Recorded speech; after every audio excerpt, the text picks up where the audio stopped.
The Persian Gulf is a powder keg, a region simmering with historical tensions and strategic importance.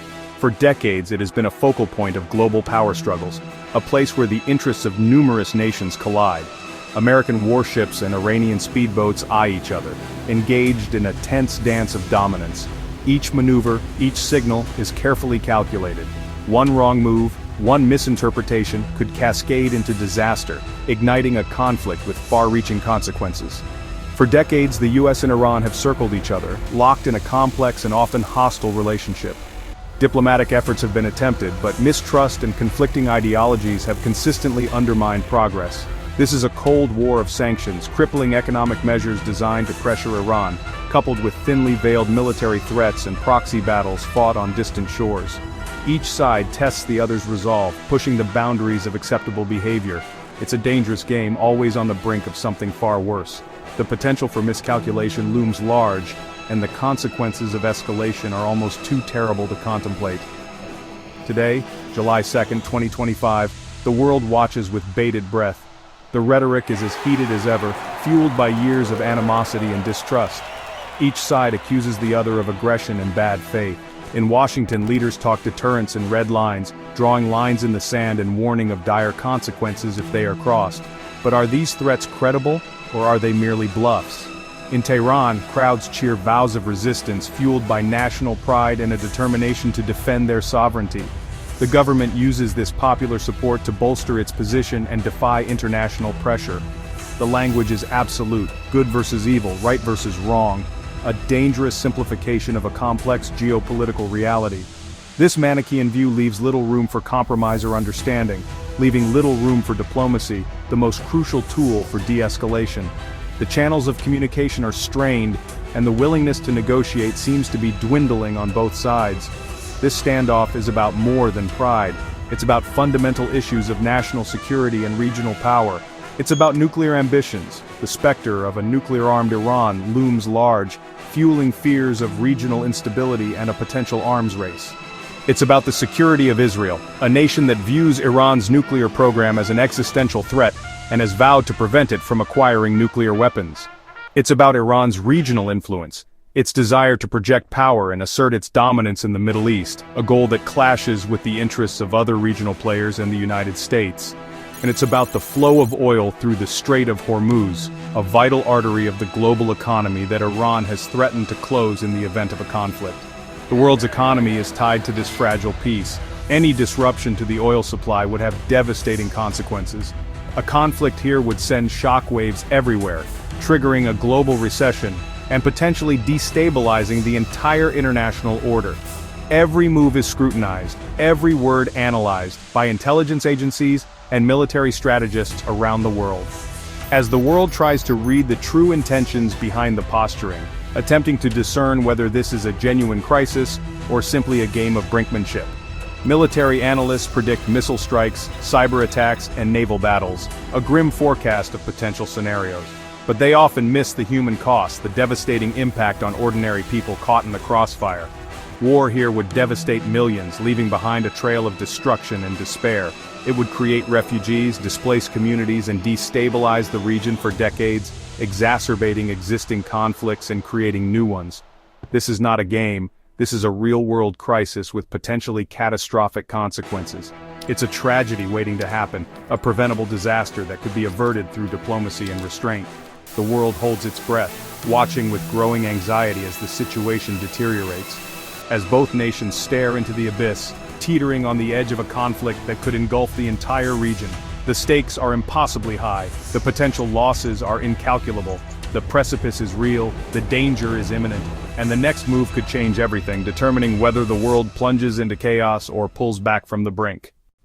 It wasn't always this way. America and Iran were once close allies, a partnership that spanned decades and held significant promise.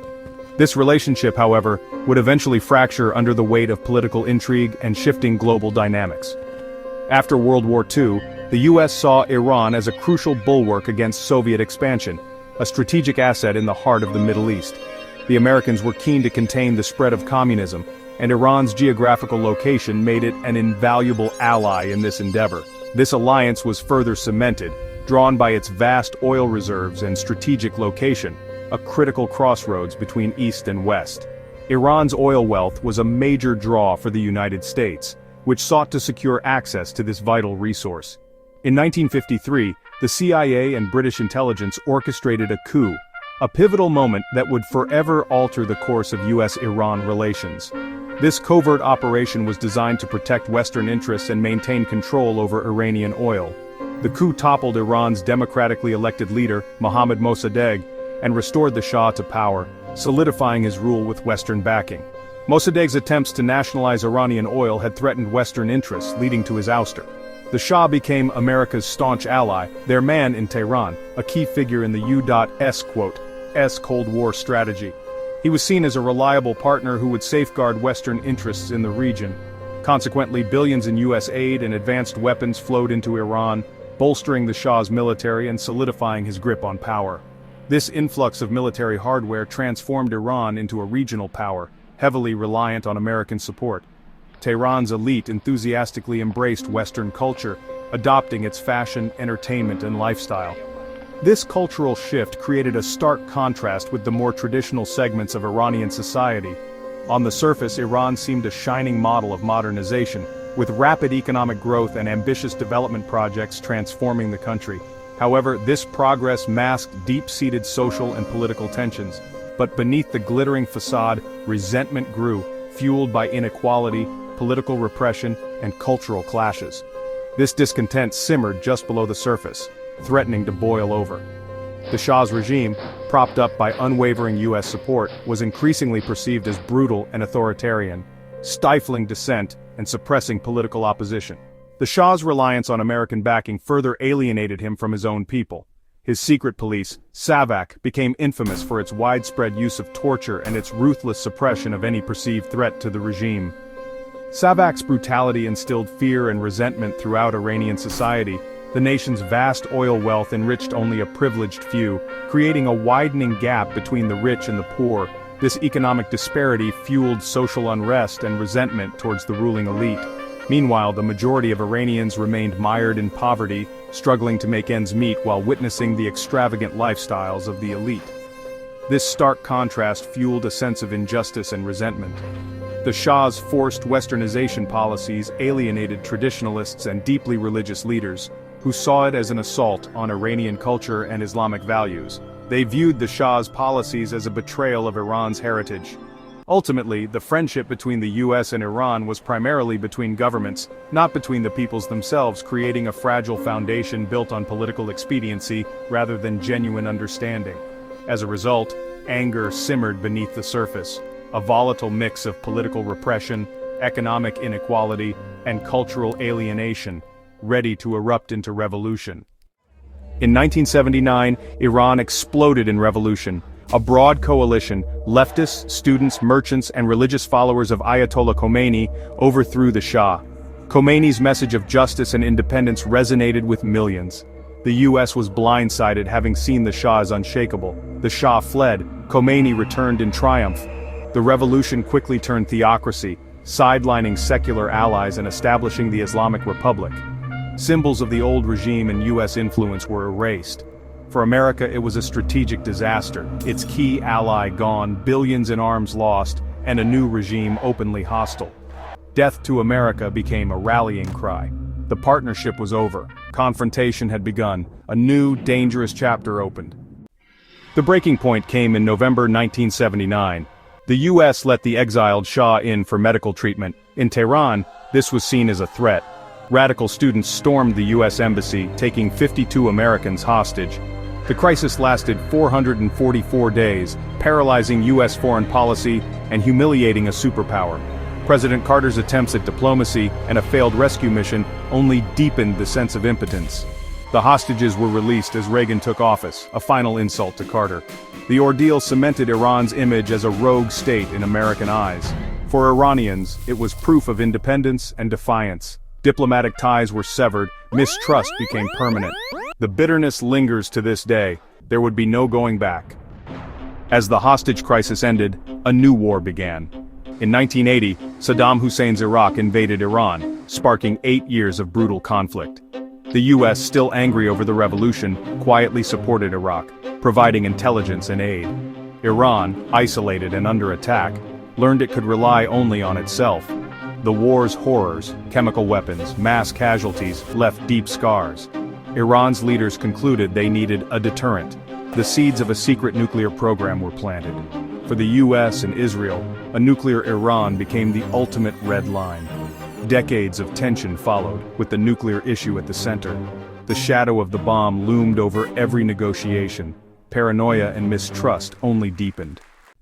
The US-Iran conflict is also a war of narratives. In America, Iran is painted as a fanatic, monolithic threat. News focuses on rallies, clerics, and the nuclear issue. Politicians take hardline stances, think tanks and lobbyists push for pressure, not diplomacy. In Iran, state media depicts the US as imperialist and bent on domination. Propaganda on both sides fuels fear and misunderstanding. Ordinary people are lost in the noise. Americans see zealots, Iranians see aggressors. This cycle empowers hardliners and blocks dialogue. Empathy is drowned out by propaganda. The real people are forgotten. The real victims of this conflict are ordinary people. US sanctions cripple Iran's economy, making medicine and food scarce and expensive. Families struggle. Patients go without life-saving drugs. Young Iranians see their futures dim, many forced to leave. Sanctions, meant as an alternative to war, inflict slow, grinding harm. Iranian Americans face suspicion and separation from loved ones. Proxy wars in Syria, Iraq, and Yemen have killed millions, fueled by US-Iran rivalry. The true cost is measured in lives lost and futures destroyed. The powerful make decisions, the powerless pay the price. Peace remains out of reach for those caught in the crossfire. The conflict has entered a new volatile phase. In 2018, the US withdrew from the Iran nuclear deal, reimposing harsh sanctions. Iran responded by breaching nuclear limits and escalating regional attacks. Tensions peaked in 2020 when the US killed General Qasem Soleimani in a drone strike. Iran retaliated with missile strikes on US bases. No deaths, but the world held its breath. Since then, the standoff continues. Nuclear advances, cyber attacks, and proxy skirmishes. Diplomatic efforts have stalled. Mistrust is deep. Iran edges closer to nuclear capability. The US maintains military pressure. The region is a tinderbox. One miscalculation could spark catastrophe. Leaders walk a tightrope between pressure and war. The stakes have never been higher. The world watches, hoping for restraint. As we move closer to 2025, the US-Iran relationship stands precariously at a crossroads, a pivotal moment in history. The decisions made now will resonate for decades to come, shaping the geopolitical landscape of the Middle East and beyond. One path, the well-trodden one, is more the same endless hostility, a perpetual state of animosity that benefits no one. Sanctions, crippling economic measures that punish ordinary citizens. And proxy wars, conflicts fought on battlefields far from home, fueled by external powers with their own agendas. This road means continued hardship for Iranians, a generation burdened by economic woes and limited opportunities. Instability for the region, a tinderbox of sectarian tensions and geopolitical rivalries threatening to erupt into open conflict, and wasted resources for America, precious funds diverted from pressing domestic needs to sustain a costly and ultimately futile foreign policy. It's a future of perpetual crisis and stalemate, a lose-lose scenario with no winners, only victims. The other path, far harder, less traveled, requires bold leadership, a willingness to take risks for peace and real diplomacy, a genuine effort to understand and address each other's concerns. It means addressing not just nuclear issues, the immediate threat of proliferation, but also regional security, the underlying causes of conflict, and human rights, the fundamental dignity of all people. Both sides must recognize each other's legitimate security concerns, acknowledging the fears and anxieties that drive their actions, and abandon zero-sum thinking, the outdated notion that one side's gain must be the other's loss. Small steps, incremental progress, building confidence one action at a time, prisoner exchanges, humanitarian gestures that can ease tensions and demonstrate goodwill, sanctions relief, targeted measures to alleviate economic hardship and encourage responsible behavior, military hotlines, direct lines of communication to prevent misunderstandings and de-escalate crises, could build trust, foster a climate of cooperation, and pave the way for more substantive negotiations. The obstacles are immense, the challenge is daunting, but the alternative is catastrophe, a descent into further conflict and instability. The hope lies with ordinary people, the citizens of both nations who yearn for a better future, and those willing to break the cycle of animosity, to challenge the status quo, and embrace the possibility of peace. The choice is urgent, the clock is ticking, the world waits with bated breath to see which path will be taken, which future will be embraced.